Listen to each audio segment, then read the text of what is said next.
जी और अपनी गृहिणी और सबसे आज्ञा लेते हैं कि अब मुझे सन्यास चाहिए। सन्यास की आवश्यकता क्यों थी? ध्यान से सुनिएगा। महाप्रभु जी विरह भाव का आस्वादन भी करने आए हैं और कृष्ण नाम का प्रचार भी करने आए हैं, क्योंकि वे जानते हैं कि इस कलिकाल में अगर नाम नहीं होगा ना तो कलयुग के जीवों का उद्धार का और कोई रास्ता ही नहीं है। बुरा नहीं मानिएगा, क्षमा प्रार्थी हूं। अगर आज नाम संकीर्तन नहीं होता, आज यदि कथा नहीं होती, आज यदि सहज वार्ताएं नहीं हो रही होती, आज ये पद पदावलियों का गान नहीं हो रहा होता, तो हम लोगों पर तो कलयुग का इतना प्रभाव है कि संस्कृत में हो रहे भाषणों को हम लोग समझ भी नहीं सकते।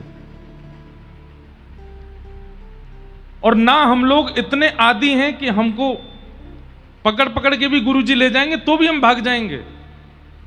किसी ना किसी रूप से हम लोगों को आकर्षित करके उद्धार कराने के लिए नाम प्रधान था कलयुग में। ज्ञान से हमारा उद्धार होने वाला नहीं था।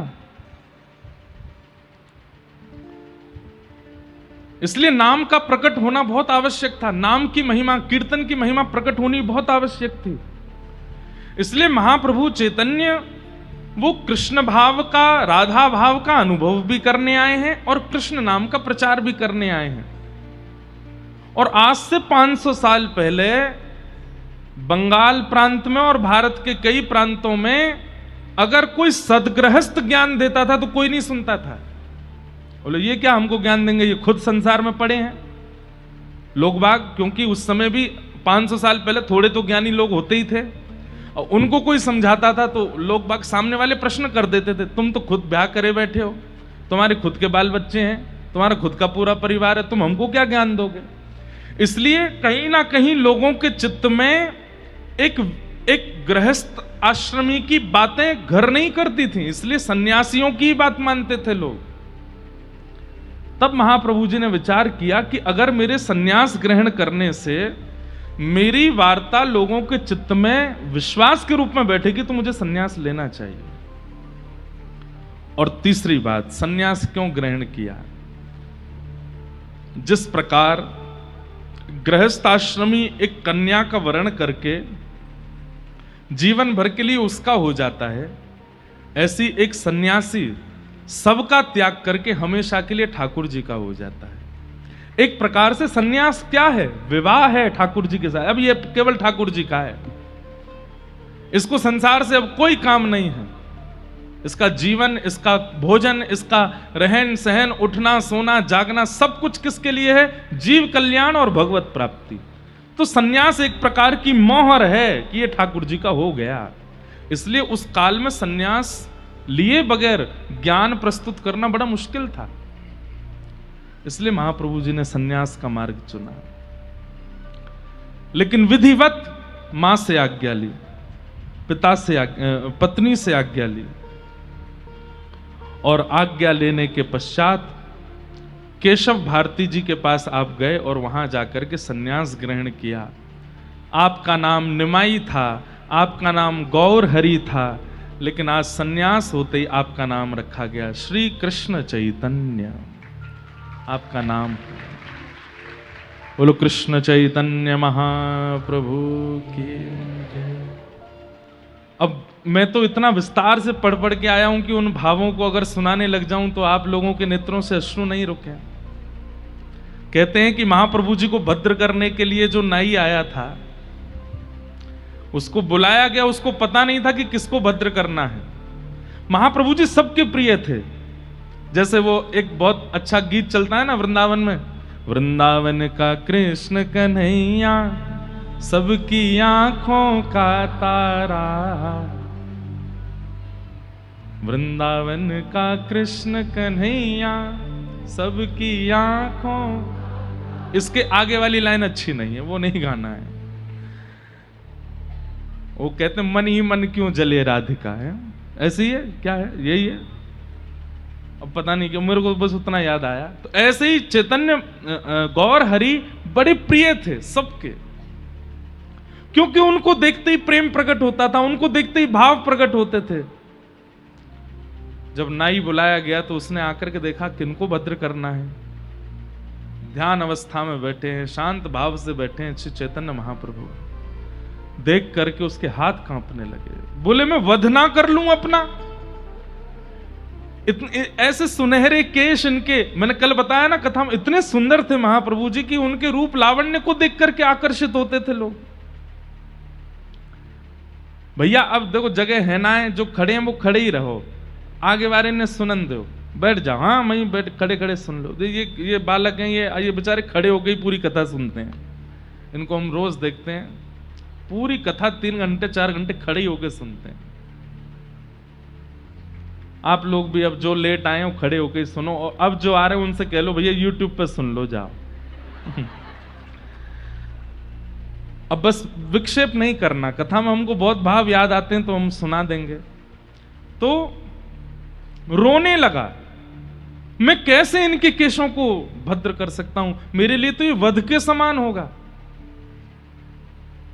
तब महाप्रभु जी उसके पास जाते हैं और उसके हाथ जोड़ के कहते हैं, अगर तुम्हें पता चले कि कोई जीव पिंजरे में बंद है और अगर उसको मुक्त करने से उसको परम सुख मिलने वाला है तो तुम क्या करोगे?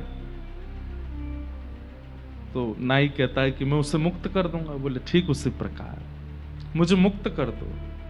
श्याम सुंदर मुझे पुकार रहे हैं, मेरे माधव मुझे बुला रहे हैं, और ये केश कहीं ना कहीं बंधन का कारण है।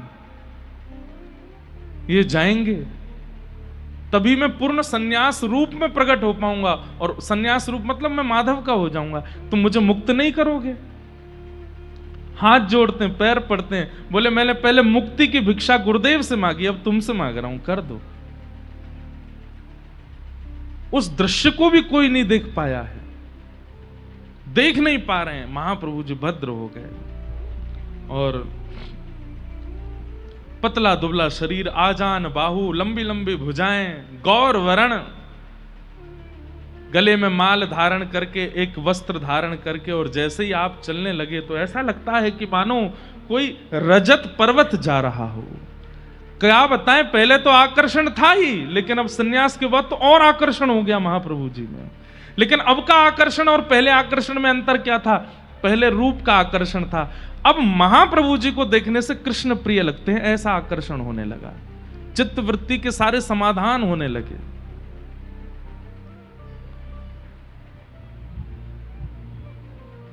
बहुत लीलाएं हुई, तभी आपके अभिन्न बड़े भ्राता स्वरूप श्री बलराम जी के अवतार श्री नित्यानंद महाप्रभु पधारे। मैं फिर कह दूं, कथाएं बहुत विस्तृत हैं, मैं केवल स्पर्श मात्र कर रहा हूं। नित्यानंद महाप्रभु आए, और श्री नित्यानंद महाप्रभु जब आए, महाप्रभु जी का उनके साथ में भेंट हुई, आनंदित हो गए। एक तो कन्हैया है, दूसरे बलराम जी हैं, तो पहली दृष्टि में तो प्रणाम किया, दूसरी दृष्टि में महाप्रभु जी आप बोले भैया आ गए आप यहां भी? बोले कि लाला तू जहां जहां जाएगा वहां तो मैं आऊंगा ही। चैतन्य महाप्रभु उपदेश दे रहे हैं, बहुत ध्यान से सुनना। बोले लाला अब कहा करना ये बता। बोले भैया वध तो बहुतन के किए, उद्धार बहुतों का किया, अब ना तो उद्धार करना है और ना वध करना है। अब जो सामने आ जाए उसको स्वीकार करना है, चाहे कितने भी गुण से युक्त हो, चाहे कितने भी अवगुणों से युक्त हो, उसको स्वीकार करना है। अब किसी को भी अस्वीकार नहीं करना है।